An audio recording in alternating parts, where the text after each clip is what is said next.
விநாயகனே வெவ்வினையை வேறறுக்க வல்லான், விநாயகனே வேட்கை தணிவிப்பான், விநாயகனே விண்ணிற்கும் மண்ணிற்கும் நாயகனுமாய் தன்மையினால் எண்ணித் தணிவின் பணிந்து. ஆஸ்ட்ரோவெட் தமிழ் நேயர்களுக்கு அன்பு வணக்கம். விநாயகர் சதுர்த்தி 27ஆம் தேதி ஆகஸ்ட் மாதம் 2025 புதன்கிழமையன்று வருகிறது என்பது நமக்கு எல்லோருக்கும் தெரியும். ஆனால் இந்த நாளினுடைய சிறப்புகளை நாம் கூர்ந்து கவனிக்க வேண்டும். இந்த நாளில் சுபம் நாமயோகத்தில் இந்த நாள் பிறக்கிறது. அதாவது இந்த சதுர்த்தி சூரிய பகவான் யோகியாக வருகிறார். அதே நேரத்தில் சனி பகவானை கவனிங்கள். கேது பகவான் ஒரு வழியை காண்பிப்பதற்காகவும் இந்த நல்ல நாளில் அவருடைய கர்ணத்தில் பிறக்கிறது. இந்த பொன்னான நாளில் நாம் விநாயகரை வழிபடுவதால் என்ன நன்மை? ஆதி மூலம் என்று சொல்லக்கூடிய ஒரு விஷயம் அது கணபதி. கணங்களுக்கு அதிபதி என்றாலும் நம்முடைய மூலாதாரத்தில் நம்முடைய மூலாதார சக்கரத்தை நாம் உணர்ச்சியை கொடுப்பதற்காக இந்த நாளை நாம் உபயோகிக்க வேண்டும். அதை தூண்டிவிட வேண்டும். அதை நாம் எவ்வாறு தூண்டுகிறோம் என்பதுதான் இங்கே முக்கியம். நீங்கள் பூஜைகள் செய்யும் பொழுது உங்களுடைய மூலாதார சக்கரத்தை நீங்கள் நினைவு கூர்ந்து அந்த பூஜையை செய்ய வேண்டும்.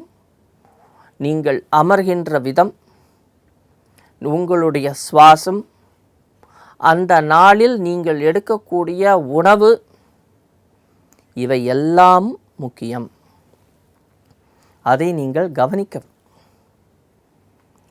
விநாயகர் சதுர்த்தி என்று நாம் சொல்லும் பொழுது இந்த சதுர்த்தி திதி மிக மிக அவசியம். இந்த சதுர்த்தி திதியில் மாத்திரம்தான் சனி பகவான் அங்கே திதிசூன்யம் அடைகிறார்.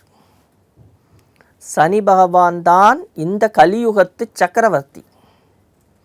அவர் திதிசூன்யத்தில் சென்று மாட்டிக்கொள்வார். அப்போது நம்முடைய தொழில் சார்ந்த விஷயங்களை நாம் கவனிப்பாக இருக்க வேண்டும். அதே நேரத்தில் இந்த சதுர்த்தி திதியில் பிறந்தவர்களுக்கு இந்த நாள் மிக மிக முக்கியம்.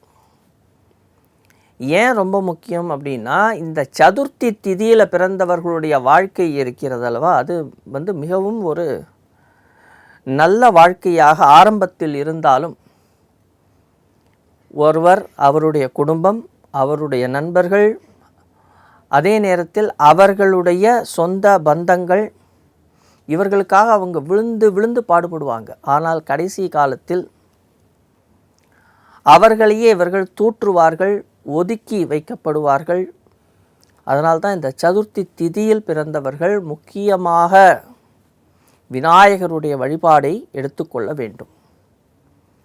முக்கியமாக சங்கடஹர சதுர்த்தியிலும் விநாயகர் சதுர்த்தி வரக்கூடிய தினத்திலும் மாதம் வரக்கூடிய சதுர்த்தி தினத்திலும் அருகில் இருக்கும் விநாயகர் கோவிலுக்கு சென்று வழிபடுவது சிறப்பு.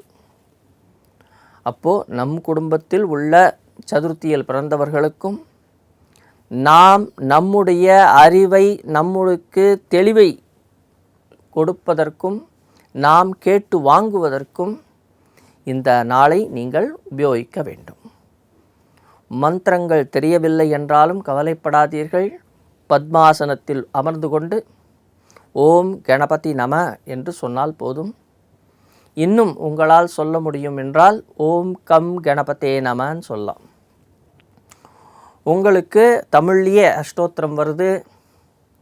விநாயகனை போற்றி, விக்னராஜனை போற்றி என்று தமிழ்லேயும் உங்களுக்கு ஸ்லோகங்கள் இருக்கிறது.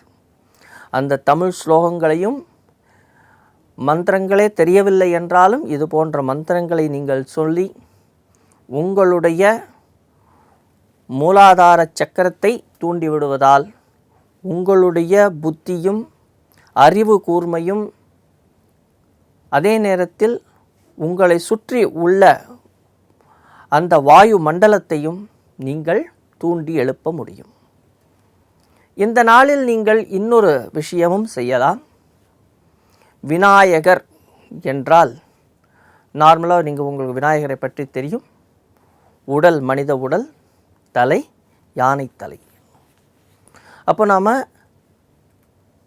ஒரு ஆதரவற்ற குழந்தைகள், அதே நேரத்தில் முதியோர் இல்லங்கள், இங்கே சென்றும் நீங்கள் அவர்களுக்கு உங்களால் முடிந்த உதவிகளை இன்று நீங்கள் செய்வதன் மூலம் விநாயகருடைய அருள் கடாட்சத்தை நீங்கள் பெற முடியும். நன்றி, வணக்கம்.